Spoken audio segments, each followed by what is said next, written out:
मेरा क्वेश्चन ये है कि जैसे मैं टीचिंग सेक्टर में हूँ, तो सर ये लगता है जैसे कभी-कभी हम क्लासेस में जाते हैं बच्चों को सिखाने के लिए, लेकिन बच्चे सीखना नहीं चाहते हैं। वो सर रील्स, इंस्टाग्राम, यूट्यूब और गेमिंग इन सब में बिज़ी हैं।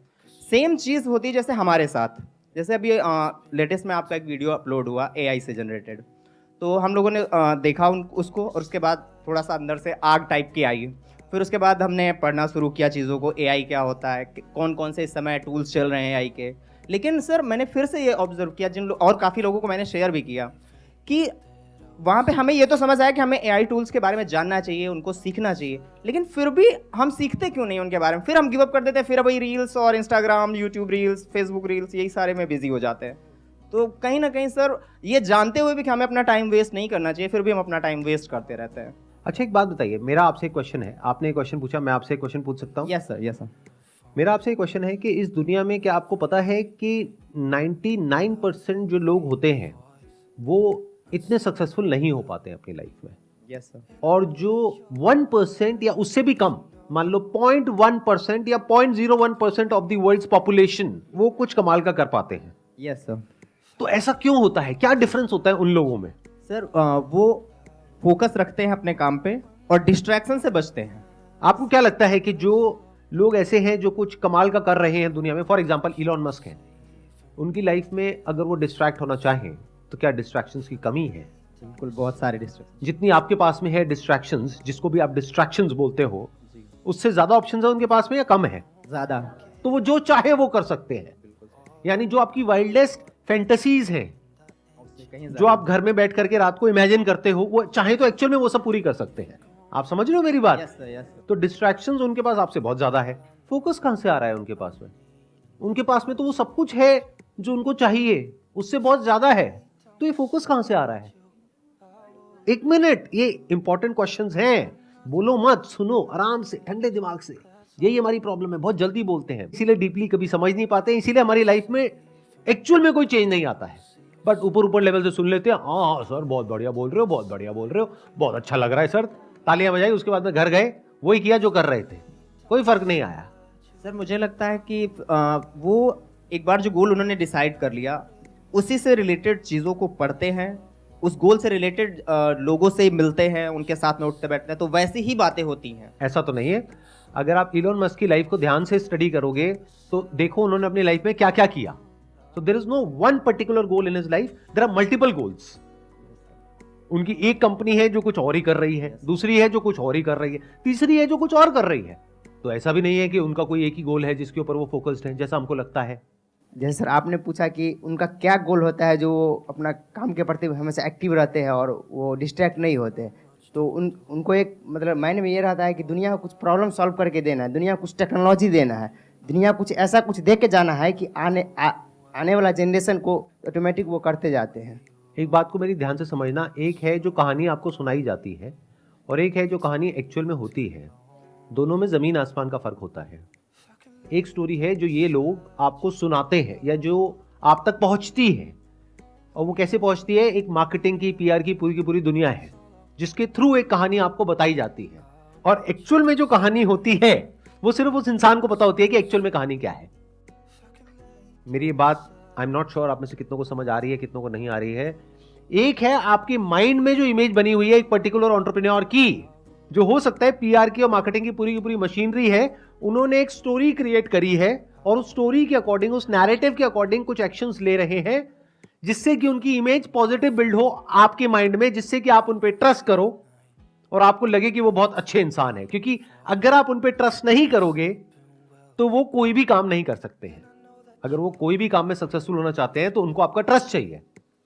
तो पहले तो इस कहानी को डिकोड करना सीखो लाइफ में, और उनको छोड़ो। आप भी तो ऐसे ही हो। एक कहानी है, आप में से कितने हैं जो मैरिड हैं? हाथ ऊपर करिए। तो एक कहानी है जो आप अपने हस्बैंड को या वाइफ को सुनाते हैं, और एक कहानी है जो एक्चुअल में आपके अंदर चलती है। दोनों में फर्क है या नहीं है? हर इंसान का एक होता है एक्चुअल मोटिवेशन, वो अगर उसने आपको बता दिया तो आपको उस इंसान से नफरत हो जाएगी। तो एक है उसकी रियल मोटिवेशन, एक है जो वो प्रोजेक्ट कर रहा है। मेरी बात समझ नहीं आने वाली। 99% लोगों को नहीं आने वाली। क्यों? क्योंकि ऐसे ऐसे लोग हैं जिनके बारे में मैं बात कर रहा होता हूं अपनी वीडियोस में कि ये लोग एक नंबर के चोर हैं, फ्रॉड है, घटिया है, और नीचे कमेंट में जाकर के लोग मेरे नाम को उनके नाम के साथ में जोड़ करके कहते हैं बस यही 5 लोग सही है, और मैं उन्हीं की बात कर रहा हूं।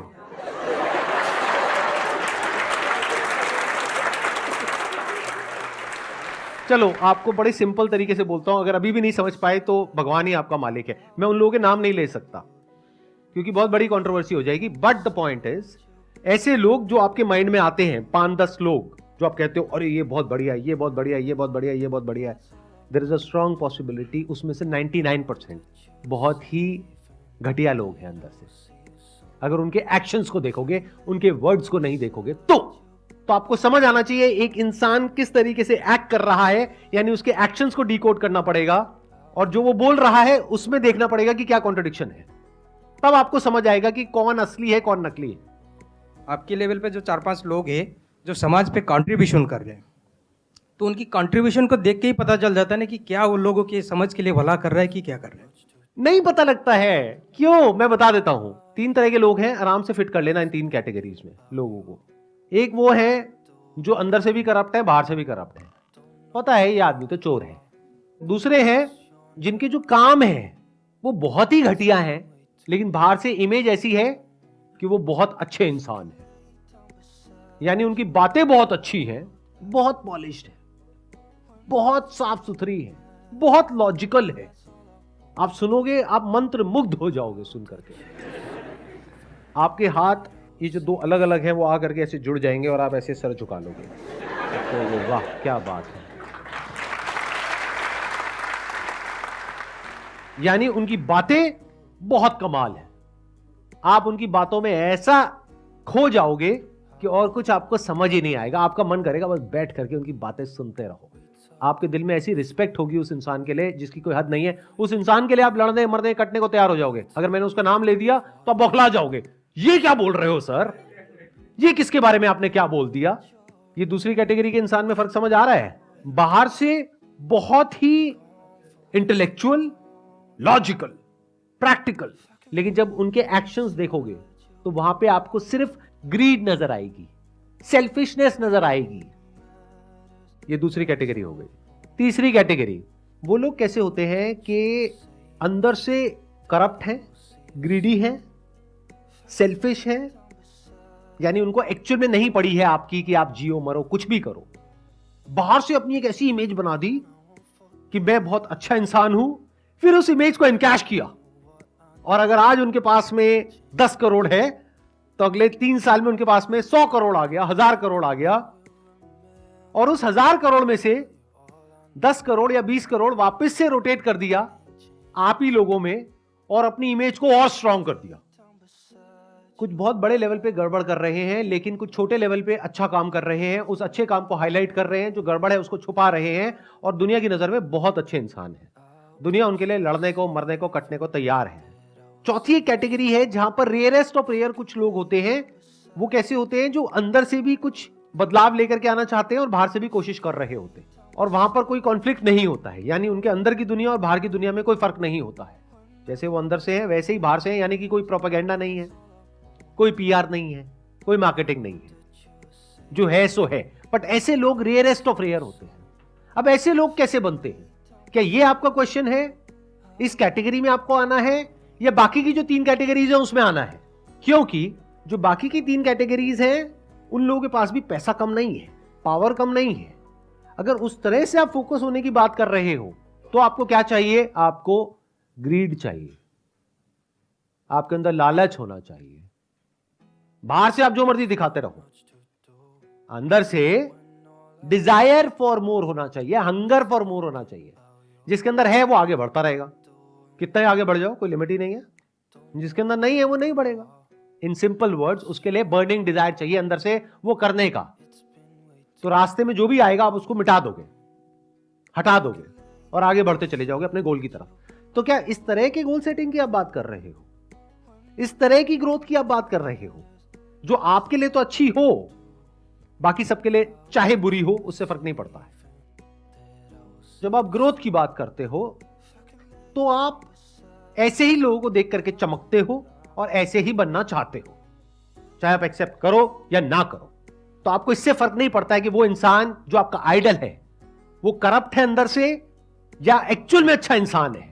आपको बस उसके जैसा बनना है, उसके लेवल पे आना है, चाहे उसके लिए उसको भी हटाना पड़े वहां से तो आप हटाने को तैयार हो, बाकी सबको कुचलना पड़े आप कुचलने को तैयार हो। आपको किसी से कोई फर्क नहीं पड़ता है।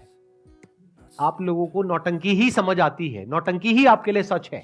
और सच क्या है वो तो आप देख ही नहीं सकते, डाइजेस्ट ही नहीं कर सकते। अगर सच देखते हो तो आपको लगता है कि ये कुछ बहुत ही गलत कर रहा है इंसान। फॉर एग्जाम्पल किसी सेलिब्रिटी की वीडियो देखते हो कि वो कह रहा है कि नहीं मेरे को तुम्हारे साथ में फोटो नहीं खिंचानी है, तो आप क्या कहते हो, कितना एरोगेंट है। जबकि सच यही है, कोई आपके साथ में फोटो नहीं खिंचाना चाहता है। जब नए नए स्टार बनते हैं, नए नए फेमस होते हैं तो बड़ा मजा आता है फोटो खिंचा करके। एक पॉइंट के बाद में जा करके इरिटेटिंग होता है। अब ये कोई नहीं बोलेगा, आप बोल देते हो लेकिन मैं तो बोलूंगा, मेरे को आपके बाप का कर्जा थोड़ी देना है। मुझे आपसे कुछ चाहिए थोड़ी है। मैं तो बहुत केसेस में मना ही कर देता हूं। अगर जैसे कहीं जा रहा हूं, अगर तो वेला हूं, कहीं एयरपोर्ट पर बैठा हूं, टाइम पास कर रहा हूं, कोई आया फोटो, हाँ ठीक है खींच लो, चलो चले जाओ। और बहुत बार तो क्या होता है, लोग पहले अपने बच्चे को छोड़ते हैं, खुद नहीं आते हैं, क्योंकि पता है मैं बच्चे को तो मना कर नहीं सकता। तो छोटा सा बच्चा आता है, sir I am your biggest fan. मैं कहा मेरा नाम बताइयो। नाम तो नहीं बताया मम्मी पापा ने, बस इतना ही बोलने को कहा था। चल बेटा क्या चाहिए, फोटो खींचनी है, ठीक है आजा खींच ले। उधर से पापा मम्मी झांक रहे होते हैं, आपको भी खींचनी, हाँ हाँ चलो खींचो जाओ। बट अगर ऐसा एक्चुअल लाइफ में आप होते हुए देख लोगे, ये जो लोग एक्सपोज करते हैं लोगों को, मैं तो खुद अपने आप को एक्सपोज कर रहा हूं इस वक्त, क्या मुझे बहुत अच्छा लगता है आप लोगों के साथ में फोटो खिंचा करके? अरे नहीं, बिल्कुल नहीं लगता है। यहाँ पे हर सेशन में आकर के लोग ये समझते हैं, सोचो मेरे हफ्ते में 2 सेशंस होते हैं, हर सेशन में 200 लोग आते हैं, तो वो किस एक्सपेक्टेशन में आते हैं कि मैं आऊंगा और एक एक के साथ में सेल्फी खिंचाऊंगा। ये आपकी एक्सपेक्टेशन है। क्या ये मेरे टाइम का सही यूटिलाइजेशन है? क्या मैं यहाँ पे बैठ करके 2 घंटे तक या 4 घंटे तक आप लोगों के साथ में एक एक करके फोटो खिंचाऊं, या अपना कोई और ढंग का काम करूं? चाहे वो इस सेशन से रिलेटेड हो, चाहे मेरे बिजनेस से रिलेटेड हो, चाहे मेरी पर्सनल ग्रोथ से रिलेटेड हो, कुछ भी हो वो करूं, बजाय आपकी ईगो को सेटिस्फाई करने के। क्योंकि आप भी फोटो मेरे लिए नहीं खिंचा रहे हो, इस सच को देख लो। आप इसलिए खिंचा रहे हो क्योंकि आपको अपनी पूरे फ्रेंड सर्कल में, रिलेटिव्स में ये दिखाना है कि अरे देख मैं तो जानता हूं इसको, अरे मैं मिला था, साथ बैठे थे, उसके बाद हमने लंच भी किया था। So I'm not concerned about your desires, as rude as it may sound. I'm concerned about your needs. दोनों में बड़ा फर्क है। डिजायर तो इस पूरी दुनिया में एक भी इंसान के सारे पूरे नहीं करे जा सकते हैं। जो नीड्स है वो सबकी पूरी करी जा सकती है। तो I am working on what is required, what is needed, not what you desire. क्योंकि आपको खुद भी नहीं पता है आप जो दुखी हो अपने डिजायर्स की वजह से ही हो। बट वो एक बहुत बड़ा टॉपिक है, तो अभी हम उसको शुरू नहीं करेंगे, नहीं तो हम कहीं और ही चले जाएंगे। आपके अंदर डिजायर्स भी और फियर्स भी हैं, बट आपके फियर्स आपके डिजायर से बड़े हैं। तो आप अपने एक लेवल पे जाकर के अटक गए हो, क्योंकि अगर उस लेवल को छोड़ा बड़े लेवल के लिए, तो हो सकता है वो लेवल भी हाथ से चला जाए। तो आपके अंदर डर है कि अगर मैं इससे नीचे आ गया तो क्या होगा। तो ये डर आपको आगे बढ़ने नहीं देता है। मतलब जिसके अंदर फियर डिजायर से बहुत ज्यादा है, वो लाइफ में आगे नहीं बढ़ पाएगा, एक लेवल पे आकर के रुक जाएगा। 99% लोग ऐसे ही हैं। बट कुछ लोग ऐसे होते हैं जिनके अंदर डिजायर फियर से बड़ा होता है। They are not afraid to fail, तो they are craving deep within for success, but they are not scared of failure, because they know कि सक्सेस तक पहुंचने के लिए फेलियर से होकर के ही निकलना पड़ेगा। बट ये सारी जो साइकिल है, that is all driven by greed, जिसको आप डिजायर बोलते हो, या फियर। ये 2 तरीके हैं जिस तरीके से पूरी दुनिया जीती है। तीसरा भी एक तरीका है जीने का, that is driven by love. And what is love? To love means to unite with the whole universe. That is the essence of love. Love की शुरुआत होती है जब आपके अंदर ये डिजायर उठता है कि मुझे खुद को जानना है। जब तक इस दुनिया को जानने की भूख है, तब तक you are driven by desire and fear, because इस यूनिवर्स का नेचर ही ऐसा है, या तो ये आपके अंदर लालच पैदा करेगा या फियर्स पैदा करेगा। बट अगर किसी के अंदर ये डिजायर आ गया, चाहे मेरे सेशन देख करके, चाहे यहां से, चाहे वहां से, कहीं से भी, कैसे भी, ये जो लिखा हुआ है डिस्कवर योरसेल्फ, कहीं से डिजायर आ गया, ये पनप गया अंदर, who am I, self inquiry, self understanding, तो So if you can see that we are all interconnected, interdependent, we are all one whole block, then you are driven by love. And when you are acting out of love, not out of fear or desire, which is self-centric. Desire का और fear का basic nature ही यही है, basic structure ये है, it's always self-centric. उसको सिर्फ खुद की पड़ी है. जैसे इंसान को सिर्फ खुद की पड़ी है. एक जंगल है, वहां पर मान लो करोड़ों जानवर हैं. उस पूरे जंगल को 1 मिनट में हम लोग मिटा देंगे अपने फायदे के लिए. तो इस डिजायर की वजह से और फियर की वजह से हम किसी भी हद तक जा सकते हैं, कुछ भी कर सकते हैं. But once you are acting out of love, तो you are free even from this identity of being a human. Then you are just a being, and that is a very different way to live.